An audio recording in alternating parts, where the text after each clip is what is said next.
Welcome to HardwareFX.com. My name is Jason, and I am the lead reviewer for HardwareFX.com.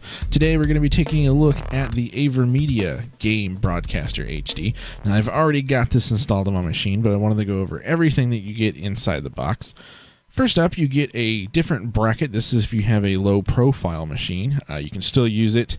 It's a pretty small card, but it does come with a bracket for you to change out. You do get a 1/8 to 1/8 stereo audio cable. And then you also get a 1/8 stereo to RCA cable. Always save these, no matter, even if you don't use them, you'll always find a use for them later on, trust me.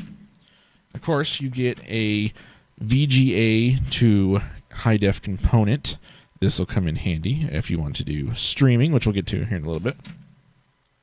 And you also get a guide, and it also comes in about 30,000 different languages.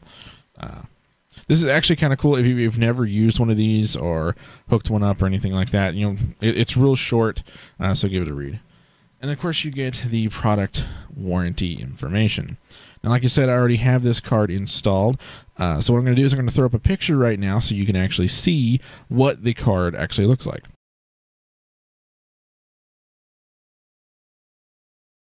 All right, there you have it. That is what the Game Broadcaster HD looks like. It's a pretty small card. Now, this is a little different than the Live Gamer HD, which I'm going to be reviewing next. But right now, I'm going to get into some PC game footage. I didn't use my Xbox 360 because there is a slight delay when you're actually plugged into the HDMI port, and I didn't have an HDMI splitter cable, so I'm going to go ahead and just record straight PC game footage, and here it is.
All right, and there you have it. There is the gameplay footage. A couple of things I want to go over about this card.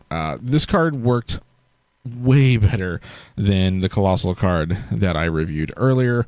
There were some problems with this one. The drivers, everything worked great. It's PCI Express. I put it in my system. I installed the drivers. I used the ones off the disk. They work fine.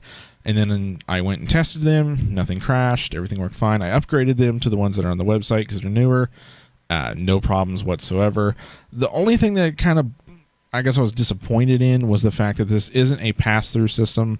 So I run 3 monitors, so when I want to stream or record anything, I have to lose one of my monitors, which kind of sucks. But the Live Gamer HD does have pass-through on the HDMI, which we'll do in another review. The one reason that I like this card a whole bunch is this card is made for streaming games online. This is the whole reason that I've been wanting to do these capturing cards. Is, you know, I love being able to like capture gameplay video on the hard drive. That's fine, but I was looking for something that was easy to use and that I could use for streaming, because me and my friends love to stream on Twitch.tv. This card is actually perfect for that because it's designed for streaming. But then there's a downside to this too.